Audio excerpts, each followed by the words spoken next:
इसका कॉन्टेक्स्ट यही है कि माने मुखिया तक बनने के लिए आपको अपराधी होने की जरूरत है, तो मुखिया से ऊपर तो बिना अपराधी के कहाँ से आप बन पाइएगा। ऐसा ये उसका इंटरप्रिटेशन ये कर सकते हैं। जी जी जी। Even for becoming a mukhiya you need to become a criminal. जी जी जी। If you are not a criminal you can not become मुखिया।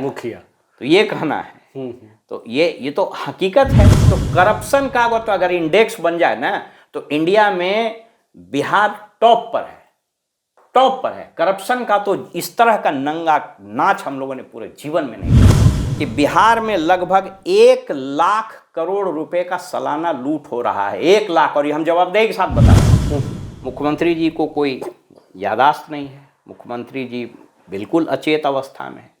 शासन वह व्यक्ति चला रहा है, अधिकार उस व्यक्ति के पास है जिसको कोई अकाउंटेबिलिटी नहीं है। जिसको अकाउंटेबिलिटी है उसके पास अधिकार नहीं। जिसकी भी सरकार बनेगी ना, अगर वो मुख्यमंत्री कॉम्पिटेंट नहीं रहा, ऑनेस्ट अपराइट नहीं रहा, उसको गवर्नेंस की समझ नहीं रही, विकास के कॉन्सेप्ट और उसका कोई विजन नहीं रहा, तो जो बेपटरी पर हुआ है ना बिहार का पूरा शासन तंत्र, उसको हालत खराब हो जाएगा। हिटलर ने कहा था कि लोगों को इतना नंगा कर दो ना कि वो सांस लेने को ही विकास समझ ले। तो यहाँ तो वही हालत है। यहाँ अगर आपको 5 किलो अनाज मिल गया, आपके नल से पानी आ रहा है, आपका गली में रोड़ा बिछ गया, आपका पीसीसी बन गया, तो आप सोचिए विकास हो। इस राज्य को एक भगीरथ की तलाश है। वो कौन भगीरथ होगा मुझको नहीं पता। नमस्कार, आप देख रहे हैं आरएडी न्यूज। मैं हूं योगेश चक्रवर्ती। सुप्रीम कोर्ट के जस्टिस सूर्यकांत ने बिहार में सुशासन की राग अलापने वाले नेताओं के मुंह पर करारा तमाचा मारा है। जी हाँ, उन्होंने टिप्पणी की है कि बिहार में मुखिया बनने के लिए क्रिमिनल होना ज़रूरी है। अगर आप क्रिमिनल नहीं हैं, अपराधी नहीं हैं, तो मुखिया नहीं बन सकते। हम आपको बता दें कि अगस्त 1997 में कुछ ऐसी ही टिप्पणी पटना हाईकोर्ट के जस्टिस बीपी सिंह और जस्टिस धर्मपाल सिंह ने की थी। इन दोनों ने कहा था कि बिहार में जंगल राज वाली स्थिति है। उसके बाद से आज तक एनडीए नेता जंगल राज की राग अलापते हैं। लेकिन जो टिप्पणी सुप्रीम कोर्ट के जस्टिस सूर्यकांत ने की है वो बेहद ही गंभीर है। उनका कहने का मतलब है कि बिहार में कानून का राज नहीं, अपराध का राज है। हम इसी मसले पर बात करने आए हैं पूर्व आईएएस अधिकारी ओम प्रकाश यादव जी से, और इनसे जानते हैं कि इन दोनों टिप्पणियों को वे ये कैसे देखते हैं। सर, रेड न्यूज़ में आपका स्वागत है। सर, नमस्कार। ये बताएं सर कि जो सुप्रीम कोर्ट के जस्टिस सूर्यकांत ने टिप्पणी की है मुखिया को लेकर, कैसे देखते हैं आप इसे? देखिए, ये अभी जो टिप्पणी हुई है ये एक बिहार के कोई मुखिया हैं, तो वो उन पर क्रिमिनल केस चल रहा है। वैसे भी हम चूँकि पंचायती राज में हम रहे भी हैं, इसलिए हमको मोटे तौर पर आइडिया है। बिहार में लगभग 8,500 पंचायत है। 99% मुखिया खिलाफ क्रिमिनल केसेस लगभग चल ही रहे हैं। तो ये जो संबंधित मुखिया हैं, इनका बेल पिटीशन की सुनवाई हो रही थी सुप्रीम कोर्ट में जस्टिस सूर्यकांत जी की अदालत में। तो बहस के क्रम में जज साहब ने पूछा कि आप पर और कुछ मुकदमा है क्या? तो बोले जी हाँ, और बहुत सारा मुकदमा है। तो उसी पर जस्टिस सूर्यकांत ने ये टिप्पणी की, और इस पर कल से कुछ अखबारों में और सोशल मीडिया या फिर मेन मीडिया में भी इस पर खबरें चल रही है। अब जरा पैरेलल ड्रॉ करने की कोशिश कीजिए। अगस्त 97 में जस्टिस बीपी सिंह और जस्टिस धर्मपाल सिन्हा, ये जस्टिस धर्मपाल सिन्हा संभवतः अब उनका देहांत हो गया होगा, ये वही जस्टिस धर्मपाल सिन्हा हैं, मुझको अगर याद हो ठीक से, कि रिटायरमेंट के बाद ये बिहार सर मैंने नीतीश कुमार जी न जाने कितने आयोगों के उनको अध्यक्ष बनाए होंगे, मुझको याद नहीं है।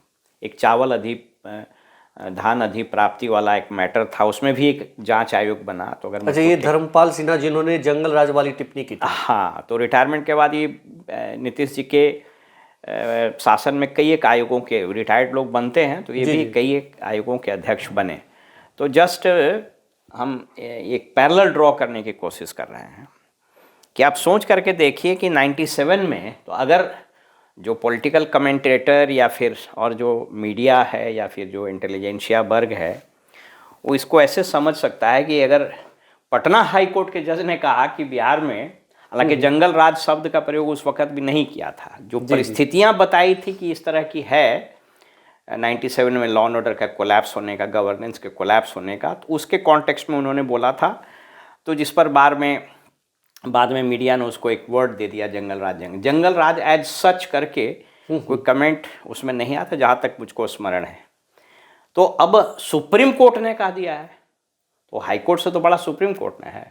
बिल्कुल। और ये तो सही तस्वीर बयां कर रहा है यहाँ बिहार में जो अभी स्थिति है, खास करके विगत 5-6 साल में जो पूरा कोलैप्स ऑफ गवर्नेंस हुआ है, पूरा सिस्टम कोलैप्स कर गया है। मुख्यमंत्री जी को कोई यादाश्त नहीं है, मुख्यमंत्री जी बिल्कुल अचेत अवस्था में है। शासन वह व्यक्ति चला रहा है, अधिकार उस व्यक्ति के पास है जिसको कोई अकाउंटेबिलिटी नहीं है, जिसको अकाउंटेबिलिटी है उसके पास अधिकार नहीं है। तो ये अजीब सिस्टम यहाँ पर डेवलप कर गया। इसलिए अब तो सोच लीजिए, तो इसको इंटरप्रेट किया जाना चाहिए तो भाई यहाँ भी जंगले राज है, तो जिस जंगल राज के लोग दिहाई दे रहे थे तो ये भी तो जंगले राज है। नहीं, वो जस्टिस सूर्यकांत ने जो टिप्पणी की है उसके मुताबिक तो अगर आशय लगाएं, अर्थ निकालें, तो ये निकल रहा है कि अगर आप मुखिया बनना चाहते हैं तो आपको क्रिमिनल होना जरूरी है। उसका कॉन्टेक्स्ट यही है कि मैंने मुखिया तक बनने के लिए आपको अपराधी होने की जरूरत है, तो मुखिया से ऊपर तो बिना अपराधी के कहाँ से आप बन पाइएगा। ऐसा ये उसका इंटरप्रिटेशन ये कर सकते हैं। जी जी जी। Even for becoming a mukhiya you need to become a criminal. जी जी जी। If you are not a criminal you can not become mukhiya. तो ये कहना है। तो ये तो हकीकत है। अभी तो देख ही रहे हैं, अभी जो association for democratic reform ADR है, उसका एक मुकदमा भी चल रहा है सुप्रीम कोर्ट में। सुप्रीम कोर्ट में एक मुकदमा ये चल रहा है, उसमें कहा ये जा रहा है कि जिन लोगों का कन्विक्शन हो जाए उसको लाइफ टाइम चुनाव लड़ने से बैन कर दिया जाए। अभी इसका कॉन्स्टिट्यूशनल स्थिति ये है कि सुप्रीम कोर्ट ने जो एक जजमेंट दिया, मुझको अगर ठीक से याद हो तो एक जजमेंट केस था लोक प्रहरी बनाम भारत सरकार। जी जी। तो उसमें सुप्रीम कोर्ट ने जजमेंट दिया था कि 2 वर्ष से अधिक अगर किसी का कन्विक्शन, माने किसी का भी कन्विक्शन हो जाता है, तो उसमें RP एक्ट में प्रोविज़न है, उतना हम डिटेल में नहीं जा रहे हैं। तो पहले क्या था RP एक्ट में कि अगर सिटिंग MLA MP या MLC को सज़ा होगी तो उनकी सदस्यता तो तुरंत सदस्यता नहीं जाएगी, उनको 3 महीने का वक्त होगा और वो अपील या रिवीजन कर सकते हैं, और जब तक अपील या रिवीजन पेंडिंग रहेगा तब तक उनकी सदस्यता नहीं जाएगी। लेकिन लोक प्रहरी वाले मामले में सुप्रीम कोर्ट ने कहा कि नहीं, जैसे उनको कन्विक्शन होगा तो उनकी सदस्यता चली जाएगी, और वो कानून में प्रावधान है कि वो सज़ा की अवधि समाप्त होने के 6 साल के बाद ही वो चुनाव लड़ सकेंगे। जी जी। तो अभी ये केस ये चल रहा है कि साहब जैसे ही उनका कन्विक्शन हो, लाइफ टाइम के लिए बैन कर देना चाहिए। तो वो एक अलग इशू है, तो मैंने आपके दर्शकों की जानकारी के लिए बता दिया। वो केस अभी चल रहा है। जी जी जी। उसमें भारत सरकार ने उसमें दिया है कि इसमें कठिनाई है, अगर ऐसा हो जाएगा तब पूरा खाली हो जाएगा वगैरह वगैरह। लेकिन सर, जिस राज्य का मुखिया 3C की बात करता हो हर मन से, क्राइम, कम्युनलिज्म और करप्शन कि इससे हम समझौता नहीं करते हैं कभी, और उस स्टेट के बारे में अगर सुप्रीम कोर्ट के जज इस तरह की टिप्पणी करते हैं तो ये तो बहुत बहुत ही शर्मनाक है। ये जो CCC वाली बात आपने बताई, नीतीश कुमार जी की सरकार ये कहती थी कि ये 3C पर समझौता नहीं होगा, क्राइम और कम्युनलिज्म, सांप्रदायिकता और करप्शन का तो आप देख ही रहे हैं। करप्शन का ये आलम है कि अभी मुख्यमंत्री जी के जो सबसे चहेते अधिकारी के विभाग में एक अधिकारी पकड़ाया, इंजीनियर तरनीदास, चीफ इंजीनियर तरनीदास जी, और बहुत बाकी और सारे लोग पकड़ाए। इनको रिटायरमेंट के बाद एक्सटेंशन किसने, अब तो एक न्यूज चैनल चलाया है कि एक्सटेंशन देने में मंत्री ने मोटी रकम लिया, और ये कोई मतलब ये कोई आश्चर्य वाली बात नहीं है। आप यूं समझिए कि नीतीश कुमार जी के अभी जो 5-7 साल इधर जो चल रहा है शासन, ठीक है, एक समय था कि जब वो आए थे 5 में तो उन्होंने कंस्पिक्वसली चीज़ों को इम्प्रूव किया था और उनको नाम दिया गया था सुशासन बाबू। लेकिन विगत 5-6 साल में जो स्थिति खराब हुई, और अब तो लास्ट 1 साल 1.5 साल में दुर्गति हो गई है। अभी देख लीजिए क्या यहाँ चल रहा है मोडस ऑपरेंडाई। पीएमसीएच के सुप्रिटेंडेंट ठाकुर जी, अगर मुझको ठीक से नाम याद हो, अगर करेक्ट कीजिएगा अगर गलत होगा तो। जी जी। तो 3 साल से एक्सटेंशन पर है। बिहार सरकार ने एक नियम लाया था कि उसको सर्कुलर नंबर 10,000 बोलते हैं, कि जो रिटायर्ड हो जाएगा तो उसको संविदा पर बहाल कर लिया जाएगा। वो ऐसा इसलिए किया गया था कि उस वक्त सुप्रीम कोर्ट में एक मामला था तो प्रोन्नति बाधित थी, तो अब तो वो खत्म, तो प्रोन्नति भी हो रही है, नई नियुक्ति भी हो रही है। तो अब क्यों हो रहा है? अब सोच लीजिए कि मुख्यमंत्री जी इतने अचेत अवस्था में हैं कि उनके साथ उनके आसपास जो अधिकारी लोग वहाँ बैठते हैं मुख्यमंत्री सचिवालय में, या फिर फॉर दैट मैटर सरकार में जो उच्च स्तर पर है, वो लोग, माने आप सोच लीजिए कि लोग रिटायर करते जा रहा है और रिटायर्ड अधिकारियों के भरोसे पूरा शासन तंत्र चल रहा है। प्रधान सचिव इनके रिटायर्ड, बीपीएससी के अध्यक्ष रिटायर्ड, इलेक्ट्रिक रेगुलेटरी कमीशन के अध्यक्ष अमीर सुबहानी रिटायर्ड, मुख्य सूचना आयुक्त त्रिपुरारी शरण रिटायर, ब्रजेश मेहरोत्रा उसी में आयुक्त है वो रिटायर्ड, शिशिर सिन्हा को रिटायर के बाद 2-3 पद मिला, खेल विश्वविद्यालय के अभी वो कुलपति हैं, अशोक चौधरी एक महान आईएएस अधिकारी, हमको लगता है 73-74 साल हो गया होगा। मैंने लगता है कि ये लोग जब तक कब्र में नहीं जाएगा तब तक सरकार और आम जनता का खून चूसते रहेगा। अभी स्टेट फाइनेंस कमीशन का उनको अध्यक्ष बना। ये सब बता रहा नहीं, जो कोलैप्स ऑफ गवर्नेंस है ना, जिसको अकाउंटेबिलिटी नहीं है, वो अगर शासन चलाएगा तो यही होगा। बिल्कुल, ये जो क्राइम, कम्युनलिज्म और करप्शन, क्राइम का तो हालत देख ही रहे हैं, बिल्कुल, ये तीनों कोलैप्स कर चुका है। इनका जो पूरा यूएसपी है वो समाप्त हो गया है। ये जिस तरह से सर रिटायर्ड अधिकारियों को पद दिया गया है और उच्च पद दिए गए हैं, ऐसे संस्थानों में बिठा दिए गए हैं, बड़े बड़े संस्थानों में जो पूरा सिस्टम चलाता है, तो एक तरह से ये कहना गलत नहीं होगा कि ये जो अधिकारी हैं करप्शन करने के लिए ही लाए गए हैं। एग्जैक्टली देखिए, जंगल राज का मतलब खाली ये नहीं होता है कि क्राइम बढ़ गया, ये भी जंगली राज है करप्शन। आप सोच करके देखिए, जितने विभाग हैं, अभी BMSICL जो स्वास्थ्य विभाग का बना हुआ है उसके लोग पकड़ाए हैं। BMSICL में जिन जिन लोगों की नियुक्ति हुई है, जो कॉन्ट्रेक्चुअल नियुक्ति हुई है, उसको जरा देख ले, कै गो मैंने चीफ उस पर जनरल मैनेजर पकड़ा है, अभी भी पकड़ा रहा है लोग, मैंने लूट काटा है BMSICL। इसके बाद आइए पुल निर्माण निगम, भवन निर्माण निगम, अरे आप रोड कंस्ट्रक्शन कॉर्पोरेट, जितने तरह के सोसाइटी इन लोगों ने बनाए, और ये सब माने आप सोच लीजिए एक से एक इन लोगों का ब्रेन चाइल्ड रहता है। आप इसको ऐसा समझिए कि बिहार जैसे राज्य में जहां संसाधनों की घनघोर कमी है, तो वहां पर प्राथमिकता तय होनी चाहिए ना कि क्या बनना है। बिल्कुल, अगर मेरे पास इतना ही पैसा हो कि हम चावल दाल रोटी सब्जी खा सकें, तो हम एप्पल का फ़ोन नहीं ना ले लेंगे, हम IMAX में जाकर सिनेमा नहीं ना देखने लगेंगे। आप बताए कोई आदमी कि इसकी क्या आवश्यकता थी बिहार म्यूजियम, कौन आदमी बैठा, अंजनी सिंह रिटायरमेंट के बाद मजा मार रहे हैं महानिदेशक बन करके। इसको कोड़ो, उसके नीचे से चैनल बनाओ, फिर उसको जोड़ो, मतलब आपको कुछ समझ में ही नहीं आएगा। तो मुख्यमंत्री तो अचेत अवस्था में, एक अधिकारी 500,000 करोड़ का एक प्रोजेक्ट बनाता है, उसका PPT बनाता है, कंसल्टेंट बहाल करता है, एक से कम। अभी आपने देखा ना सुधाकर सिंह ने क्या आरोप लगाया है जी, बिहार ग्रीन डेवलपमेंट फंड को, सब क्या है, पूरा खेल है। पूरे बजट की राशि जो इनके लूट पाट करके इन लोगों ने छोड़ दिया। तो करप्शन का तो अगर इंडेक्स बन जाए ना, तो इंडिया में बिहार टॉप पर है, टॉप पर है। करप्शन का तो इस तरह का नंगा नाच हम लोगों ने पूरे जीवन में नहीं देखा था। इसको बोलते हैं, मैंने अगर करप्शन पर कभी आप बात करिए तो मैं आपको एक चीज़ बताता हूँ आपके दर्शकों के ज्ञान के लिए, सुनिए। जी जी जी। हम लोगों ने इतिहास में अंग्रेजों के भारत को लूटने की पूरी हिस्ट्री पढ़ी है, अंग्रेज जो भारत में लूटपाट मचाया उसके 3 फेज थे। एक बहुत बड़े राइटर इतिहासकार हुए सुमित सरकार, उन्होंने इस पर, और विपिन चंद्रा वगैरह ने लिखा है। सार क्या है बता देते हैं। 3 फेज था। पहला फेज को बोलते हैं एग्रेरियन फेज। एग्रेरियन फेज में लूट कम होता है लेकिन उसका तरीका बड़ा नेस्टी, बड़ा भद्दा होता है। नील की खेती वगैरह मैंने मार के डंटा से खींच लिए, उसमें लूट की राशि कम होती है लेकिन उसका तरीका बड़ा नग्न होता है, क्रूर होता है। दूसरा स्टेज था अंग्रेजों का, उसको बोला जाता है इंडस्ट्रियल फेज, जहाँ यहाँ से रॉ मटेरियल जाता था, फिनिश्ड कपड़ा बनता था और यहाँ बिकता था। तो वो लूट का मैग्नीट्यूड ज़्यादा हुआ लेकिन उसका तरीका थोड़ा सोफिस्टिकेटेड। लास्ट जो तरीका था मर्केंटाइल फेज उसको बोलते हैं, जो 47 तक चला, जिसमें सबसे ज़्यादा धनराशि लूटी गई।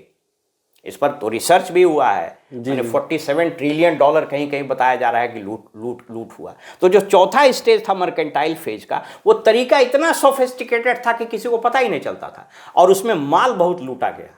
तो लालू जी के समय का जो करप्शन था वो एग्रेरियन फेज का करप्शन था। पकड़ के छीन लिए तो ले लिए, तो किसी का सोफा ले लिए, तो किसी का कुछ ले लिए, रोड पर राहजनी कर लिए। तो उसमें पैसा कम इन्वॉल्व था लेकिन उसका तरीका बड़ा क्रूर था, वो नजर आता था। अभी का जो तरीका है ना वो मर्केंटाइल फेज वाला है। आम आदमी को क्या पता है कि म्यूजियम में क्या बन रहा है, आम आदमी को क्या पता है कि डेवलपमेंट मैनेजमेंट इंस्टीट्यूट बन गया, आम आदमी को क्या पता है कि BMSICL में क्या हो रहा है, आम आदमी को क्या पता है कि मेडिकल कॉलेज जो बन रहा है उसमें कितनी लूट हो रही है, आम आदमी को क्या पता है कि जो पुल बन रहा है उसका एस्टिमेट कितना इन्फ्लेटेड है, आम आदमी को क्या पता है कि जो पुल आप बना रहे हैं उसकी उपयोगिता भी है या नहीं, जितनी बिल्डिंगें बनी हैं। तो ये तो मर्केंटाइल फेज ऑफ करप्शन है नीतीश जी का। मतलब मैं आपको दावे के साथ बता रहा हूं कि 3,17,000 करोड़ का जो ये बजट है ना, जी जी जी, इसमें 80-85 हज़ार करोड़ जो सैलरी वगैरह में जाती है उसको छोड़ दीजिए, तो रिमेनिंग पैसा का 40 से 50% लूट है। तो मेरा एक कंजर्वेटिव एस्टिमेट ये है कि बिहार में लगभग 1 लाख करोड़ रुपए का सालाना लूट हो रहा है। 1 लाख, और ये हम जवाबदेही के साथ बता रहे हैं आपको। जी जी, कोई अगर ऐसा मैकेनिज्म डेवलप हो कि करप्शन परसेप्शन इंडेक्स यहां काम करे तो 1 लाख करोड़ रुपया का साल में यहां लूट होता है। बिल्कुल। ये जो बातें होती थी सर कि बिहार में एस्टीमेट घोटाला किया जाता है, अब वो चीज़ें सामने आ रही कि एस्टीमेट घोटाला किस तरह से किया जाता है, किस तरह से ऑर्गेनाइज ढंग से यहाँ के अधिकारी लूट मचा रहे हैं और आम जनता को इसकी भनक तक नहीं लग रही। तो बताया ना, एस्टीमेट घोटाला तो अब वो पार हो गया। एस्टीमेट घोटाला भी पकड़ा जाता था लेकिन अब मैंने बताया कि मर्केंटाइल फेज है, आपको पता ही नहीं चलेगा। अब जैसे बताया ना कि बिहार ग्रीन डेवलपमेंट फंड, नाम सुनने में आपको इतना मजेदार लगेगा कि वाह क्या बात है, आपको पता ही नहीं चलेगा। एक सोसाइटी बन गई, उसमें चला। आप सोच करके देखिए ना, आप किसी ने पूछा है कि बिहार म्यूजियम जो बना हुआ है उसका एनुअल मेंटेनेंस में कितना पैसा खर्च होता है, कौन कर रहा है? ये पूरे बिहार में जो कंप्यूटर ऑपरेटर को सप्लाई कर रहा है बेल्ट्रॉन के माध्यम से उर्मिला इंटरप्राइजेस किसका है? एक एक कैंडिडेट से अगर वो 5,000 रुपये कमा रहा है तो पता कर लीजिए कि बिहार में कितना कंप्यूटर ऑपरेटर है। अंचल से लेकर सचिवालय तो कंप्यूटर ऑपरेटर चला रहा है। बिल्कुल। तो ये कौन है? यहां देखिए क्या खेल होता है। टेंडर में भाग लिया, मैं बता रहा हूं ना, इस पर तो बने पूरा सीरीज बन सकता है। टेंडर में भाग लेने के लिए जो टेंडर के शर्त बनाए जाते हैं वो शर्त ऐसे बनाए जाते हैं कि वो कुछ खास कंपनियों को ही काम मिलेगा। क्यों सारा काम एसपी सिंगला, क्यों सारा काम कलसी, क्यों सारा काम राम कृपाल की कौन कंस्ट्रक्शन है? वो पूरा टेंडर का शर्त ही ऐसा बनाया जाता है कि उसी को काम मिलेगा। आम आदमी को क्या पता है? हमको और आपको कुछ पता ही नहीं चलेगा। हम लोग तो सरकार में रहे तब नहीं समझ में आ पाता है कि साला कहां से क्या खेल चल रहा है। तो जो रोड पर का आदमी है, जो पत्रकार है, जो और बिजनेसमैन है, जो सिविल सोसाइटी, उसको तो हवा ही नहीं लगेगा। इसलिए मैंने कहा ना कि जो 3,17,000 करोड़ में 80,000 करोड़ निकाल दीजिए जो सैलरी पेंशन का, जो रिमेनिंग पैसा बचा उसका 50% लूट है। जी जी जी, आप पूरी जिम्मेदारी के साथ कह रहे हैं कि 1 लाख करोड़ से ज़्यादा की एकदम लूट है, लूट हो रही है। और सबसे हैरानी की बात यह है सर कि अभी जब 17 महीने के लिए प्रतिपक्ष के नेता तेजस्वी यादव डिप्टी सीएम बने थे, तो जब उनकी सरकार गई तो जो बीजेपी के लोग हैं उन्होंने हल्ला किया, हंगामा मचाया कि भाई जो इनका PWD था उसमें बड़े पैमाने पर अनियमितता हुई है। लेकिन आज तक उसकी जांच नहीं की गई। आप देखिए, करप्शन जो होता है ना, वो कंटिन्यूटी में चलता है। अब 17 महीने में तो हवा ही नहीं लगा होगा इन लोगों की कहाँ क्या हो रहा है। आप पता कीजिए, स्वास्थ्य में कोई आदमी बैठा हुआ है पिछले 4 साल 5 साल से? रोड डिपार्टमेंट में कौन लोग, वो तो एक आदमी का जान रहे हैं, वो पूरा कॉकस बैठा हुआ है। स्वास्थ्य में, बिल्डिंग में, रोड में, आरडब्ल्यूडी किस किस मंत्री के पास है? आरडब्ल्यूडी के इंजीनियर का जरा आप देख लीजिए ना खेला। आरडब्ल्यूडी में आज अगर इसके चीफ इंजीनियरिंग चीफ से लेकर के असिस्टेंट इंजीनियर तक जांच हो जाए, उसके मंत्री, उसमें एक से एक प्रधान सचिव और सचिव रहे, एक से एक बिहड़। तो ये सब जो डिपार्टमेंट है जिसका बजट आप देख रहे हैं ना, मतलब आपको अंदाजा ही नहीं है। यह राज्य अभी भ्रष्टाचार के अग्नि में, जैसे चिकन रोस्ट होता है ना, वैसे ही चिकन रोस्ट हो रहा है, चिकन बिरयानी बन गया है। यहाँ अजीब स्थिति है। मतलब इस तरह का भ्रष्टाचार का नंगा नाच, गवर्नेंस का कोलैप्स मैंने नहीं, आप सोच करके देखिए ना, देखिए गवर्नेंस कैसे कोलैप्स किया है। आप पूरे बिहार के सिस्टम को उठा लीजिए, जो एक बार कलेक्ट, जो बढ़िया सिस्टम में घुस गया है। यहां तो हमको अधिकारी लोग बताता है कि पैसा को कैपिटल के रूप में रख लीजिए, 2 करोड़ 3 करोड़ रुपया रखिए, उसी को दीजिए और उसी से पोस्टिंग कराइए, फिर कमाइए। इट हैज बिकम ए धंधा, जैसे कैपिटल लगाता है। कुछ लोग क्यों लगातार एसपी जिले में, कुछ लोग क्यों लगातार डीएम में, कुछ लोग लगातार लाइन डिपार्टमेंट में क्यों प्रधान सचिव, सचिव अपर मुख्य सचिव बना हुआ है, कुछ लोग लगातार लाइन डिपार्टमेंट में, इंजीनियरिंग लाइन में, और सब लोग क्यों पड़े हुए हैं? अब कुछ लोग घूम ही रहा है। आप पूरे बिहार के प्रशासन को उठा लीजिए, एडिशनल सेक्रेटरी रैंक का आदमी जूनियर सिलेक्शन ग्रेड के पद पर बैठा हुआ है। आप सोच करके देखिए, माने जो जूनियर है वो सीनियर बना, जो सीनियर है जूनियर। लोग हताश है, परेशान है, कोई सुनने वाला नहीं। क्यों नहीं सुनने वाला है? क्योंकि जो माने सामान्य प्रशासन का प्रमुख है या गृह विभाग का जो प्रमुख, तो बेचारा लाचार है। सामान्य प्रशासन के अपर मुख्य सचिव, ये सब तो लाचार है बेचारा, क्योंकि लिस्ट तो आता है सीएम हाउस से कि इसको वहां बनाओ, इसको वहां बनाओ, इसको वहां बनाओ। तो ये जिसका नाम भूल गए, वो भूल गए। जी जी जी, ये डीके बॉस की जो बात आती है, अब तो ये जग जाहिर है, कौन नहीं जानता है, कौन नहीं जानता। इसलिए मैंने कहा ना, चिंता इस बात की नहीं है योगेश जी, हम लोग इस राज्य के नागरिक हैं, चिंता इस बात की नहीं है कि सरकार ये कब तक चलेगी, कौन आएगा नहीं आएगा। मैं आपको बता दूं पूरे जवाबदेही के साथ, जिसकी भी सरकार बनेगी ना, अगर वो मुख्यमंत्री कॉम्पिटेंट नहीं रहा, ऑनेस्ट अपराइट नहीं रहा, उसको गवर्नेंस की समझ नहीं रही, विकास के कॉन्सेप्ट और उसका कोई विजन नहीं रहा, तो जो बेपटरी पर हुआ है ना बिहार का पूरा शासन तंत्र, उसको हालत खराब हो जाएगा लाने में। और क्या लगता है आपको कि तेजस्वी आ जाएंगे तो अचानक से कोई करिश्मा कर देंगे? कुछ नहीं करिश्मा होगा। ये जिस तरीके से घून लगा है ना, एक एक घून को पिलास से निकालना पड़ेगा। सिस्टम में इतना घुसा हुआ है, पूरा बिहार का शासन 10 गो ब्यूरोक्रेट मिलकर चला रहा है, लोग छटपटा रहा है, परेशान हो रहा है, लूट मची हुई है। तो बिहार की स्थिति कितनी बदतर है, ये आपने सुना पूर्व आईएएस अधिकारी ओम प्रकाश यादव से, कि दीमक पूरे सिस्टम में लगा हुआ है, मुख्यमंत्री अचेत हैं, और जो लोग कुछ करना चाहते हैं वो छटपटाने के सिवा और कुछ नहीं कर सकते। ऐसे में सुप्रीम कोर्ट की जो टिप्पणी आई है, उस पर लोगों को गंभीरता से विचार करने की ज़रूरत है, और बिहार में सर जन आंदोलन की ज़रूरत है।